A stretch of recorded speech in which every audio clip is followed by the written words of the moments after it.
Paz e bem, meus irmãos e minhas irmãs.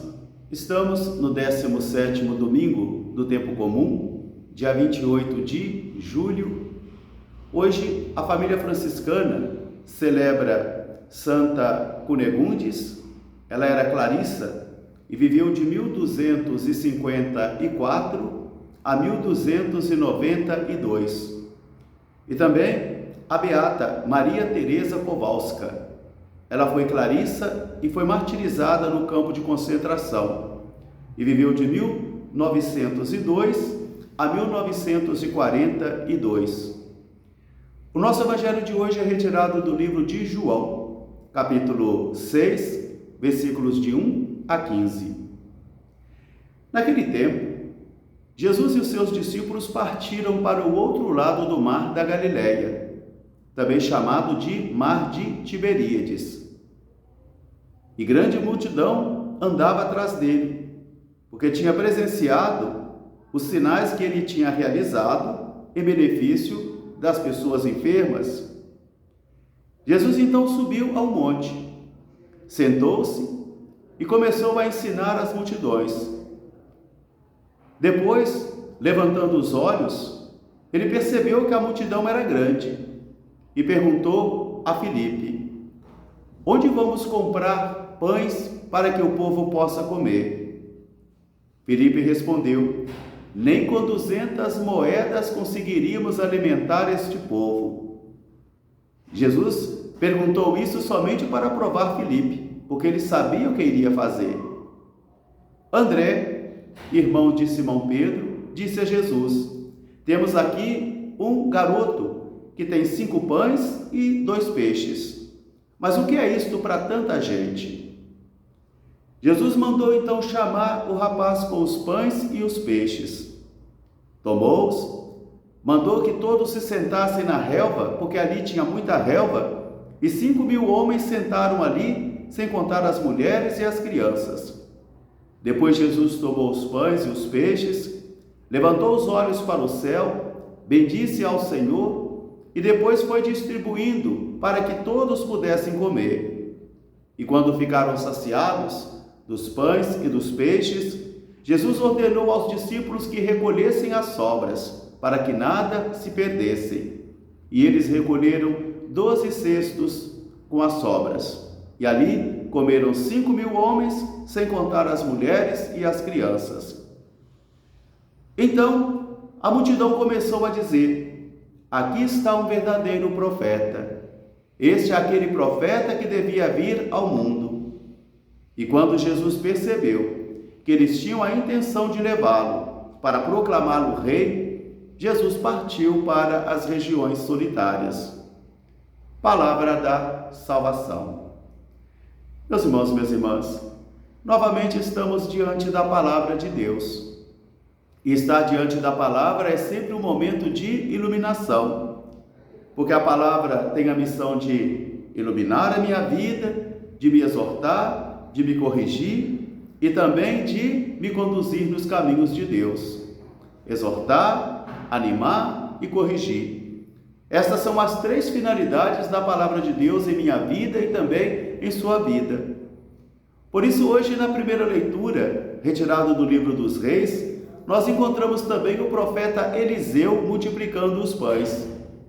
Levaram a ele como oferenda um pão e ele disse: reparta esse pão e dá às pessoas. Aquele que estava levando os pães disse: mas como é que nós podemos dar às pessoas para comer esse pão, se são tantas pessoas? E o profeta diz: vá e faça como eu mandei. E todos comeram daquele pão. Agora no Evangelho também nós encontramos a mesma atitude. Aqui nós vamos recordar num primeiro momento a travessia do Êxodo, onde havia um deserto diferente, onde havia um povo diferente e onde havia também um líder que era seguido diferente. Mas todos passavam pela mesma dificuldade, a travessia no deserto, a falta de pão. Como se pode comprar pães no deserto? Está aqui a pergunta de Jesus para Filipe: onde vamos comprar pães? Mas no deserto não tem padaria. E os pães eram feitos naquela época somente de modo artesanal dentro de casa. Por isso Jesus, talvez fazendo uma piada com Filipe, vai dizer: onde vamos comprar pães para alimentar o povo? Filipe também entendeu a pergunta e vai dizer: nem com 200 moedas nós conseguiríamos alimentar todo este povo. Como é que vamos alimentar este povo no deserto? Aqui está então a primeira noção de impotência do discípulo. A primeira noção de impotência: o deserto, a falta de pão. André, irmão de Simão Pedro, vai dizer: temos aqui um menino que tem 5 pães e 2 peixes, mas ele também vai apresentar a impotência. O que é isto para alimentar tanta gente? Jesus vai pedir que chame o menino. Vai tomar os 5 pães e os 2 peixes, porque 5 pães e 2 peixes sem Jesus são 5 pães e 2 peixes. Mas 5 pães e 2 peixes com Jesus é uma potência.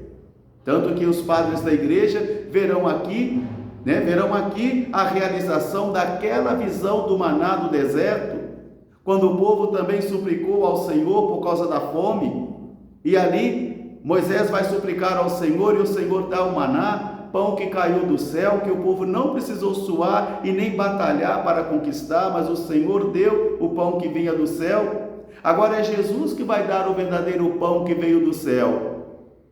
O verdadeiro pão é esse que Jesus dá. Esse é o pão que desceu do céu. Jesus então vai pegar os 5 pães, os 2 peixes, vai levantar os olhos para os céus, vai bendizer a Deus e depois vai repartir esses pães para que todos pudessem comer. E todos comeram e ficaram saciados. Eram 5 pães de cevada, quer dizer, a corruptibilidade do alimento, a fragilidade do alimento, e que também estava sendo portado por um menino que socialmente não valia nada, alguém que na linguagem de mercado e de exclusiva é imprestável, não vale para nada. Por isso, então, a fraqueza do alimento, do pão de cevada, e também esta visão daquele que é imprestável, vai se unir aqui à humildade humana com o poder de Jesus. É Jesus que vai realizar o ato salvífico. É Jesus quem vai realizar a multiplicação dos pães. Mas para isso ele quer contar então com os pães de cevada e também com os peixes. E ele vai repartir esses pães e todos vão comer e vão ficar saciados. E eles vão dizer então: realmente este é um profeta verdadeiro. Vamos fazê-lo nosso rei, porque assim nós não teremos mais fome e teremos pães também com muita facilidade. E Jesus, percebendo esta intenção do coração deles, vai fugir. Jesus parte, Jesus foge dessa fama, Jesus foge desse aplauso e Jesus vai fugir para o deserto.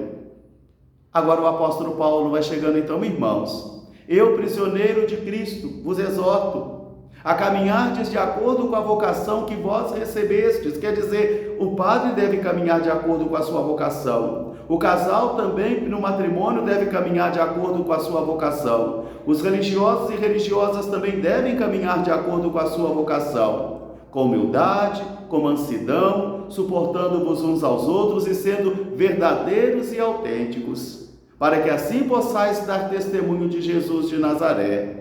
A nossa vida é para dar testemunho de Jesus. Hoje nós temos 2 testemunhos, então, também das nossas santas franciscanas. 2 Clarissas que foram capazes de dar testemunho. Santa Virgem Maria, não há mulher nascida no mundo semelhante a vós, filha e serva do Altíssimo Pai e Rei Celestial, mãe de nosso Santíssimo Senhor Jesus Cristo, esposa do Espírito Santo. Rogai por nós com São Miguel Arcanjo e todas as virtudes do céu, junto ao vosso dileto e amado Filho, nosso Senhor Jesus Cristo. Nossa Senhora dos Anjos, rogai por nós. Estamos vivenciando o 5º dia da novena de Nossa Senhora dos Anjos, em preparação para o perdão de Assis ou indulgência da porciúncula. Nossa Mãe tão querida, no céu verei um dia. Salve Maria, salve Maria, dos anjos rainha, salve Maria. Até amanhã, se Deus quiser. Um feliz domingo.